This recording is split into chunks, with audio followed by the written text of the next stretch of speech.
Welcome back. Thank you for being here, everybody. Well, our next guest is a comedian, a singer, and a ventriloquist. He surged onto the national scene after he won the second season of NBC's America's Got Talent. Now he has a show in Vegas. Take a look. Took my comic books, and now she's gone and thrown them all away. Mama,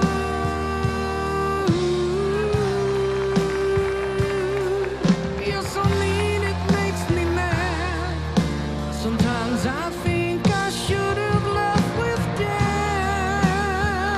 Dougie, that's enough, Dougie. I can't believe you're in your 40s and you still live with your mother. Yeah, well, that's the breaks, ain't it? I should say not now he has a show in Vegas. He's been there for 11 years. I consider him a Vegas icon now. Please welcome to the show, Terry Fator. Hi, Terry. Hello. Terry, it's so funny. When I think of you, I think of my visits to Vegas because when I stay there, your face, as you well know, used to be huge on the Mirage sign. And when I would stay across the street, I would wake up to you quite literally every morning. So That's awesome. I had Suzanne Summers, when I met her, she told me, she said, I woke up to looking at you from my bathtub every day. Well, I mean, let me start there. As I said, 11 years. You're now, you've moved over to New York, but 11 years at Mirage. Season 2 of America's Got Talent. I say these numbers. Can you believe it? Can you believe it's been more than a decade? It's amazing. You know, it's been 14 years since I was on America's Got Talent. And I have to say, I'm the one who won the show. That's right. The turtle is the one who won the show. No doubt about it. Yeah, let's not make any bones about that. You're right. I'm sorry, Turtle. I'm sorry. I apologize. But it's crazy to think about. So how is the show? Obviously, it's an evolution. How is the show at New York going to be different?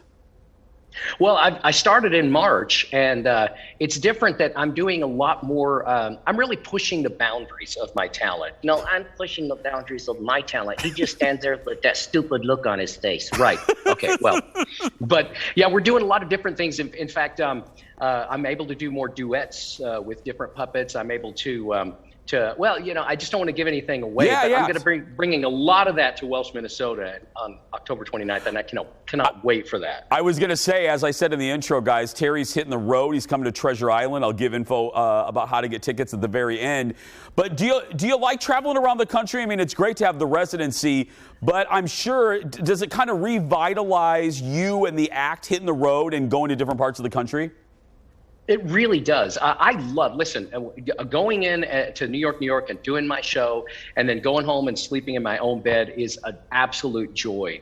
But it's fun to bring the show around the country. And the way I really do that is when I start getting emails and letters from people saying, well, my mom, you know, is unable to travel, but really wants to see you. My grandma wants to see you, but she can't make it out to Vegas. I always tell my agent, okay, let's go to that area. So that's really why I travel, is to bring it to fans who can't come to Vegas. Turtle, do you think the fame, because, you know, you don't have to Wikipedia much to find out that Terry signed one of the biggest deals ever in Vegas history. Turtle, do you think the fame has gone to his head? Oh, absolutely not, because he knows he's not responsible for any of it. Well, that's true. You know, the puppets do all the work. He just stands there. Yeah, very true. I think you should have been bigger on the billboard, Turtle. I mean, in my personal opinion. You know, I'm a very humble turtle, so I don't really worry about stuff like that. As long as he gives me lots of turtle food and lets me live in my pond with my family, I'm happy. That's very nice. It's very nice. I mean, he gives me all the money. I love it. You do, everyone knows you do hundreds of celebrity voices for whatever reason, maybe a connection you have to them, maybe the ease to do it. Who's the most fun for you to do, Terry? Probably Michael Jackson. Can you do a little Michael Jackson? She's out of my life.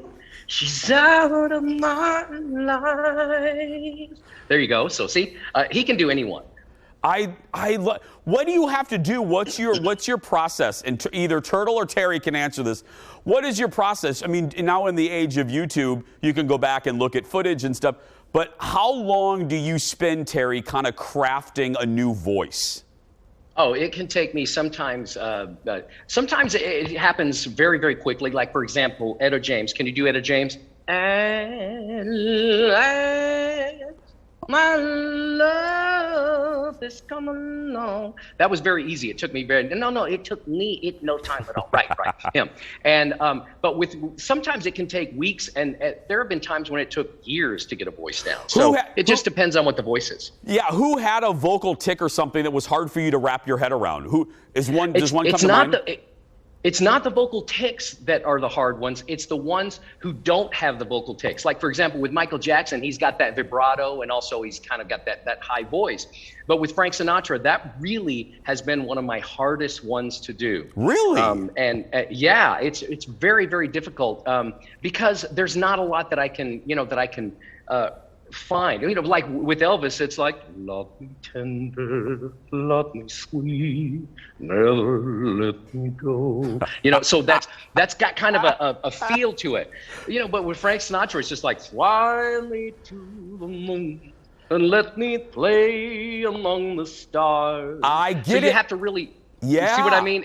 There's nothing there like that like the vibrato and something else. So it's much more difficult for me to try to tap into that tone.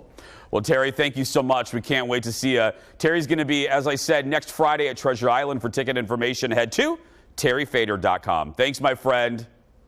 Thank you. Goodbye. Bye-bye. Bye, Turtle. We're going to take a break. Meredith Vieira and Alicia Witt when we return. Back in a moment.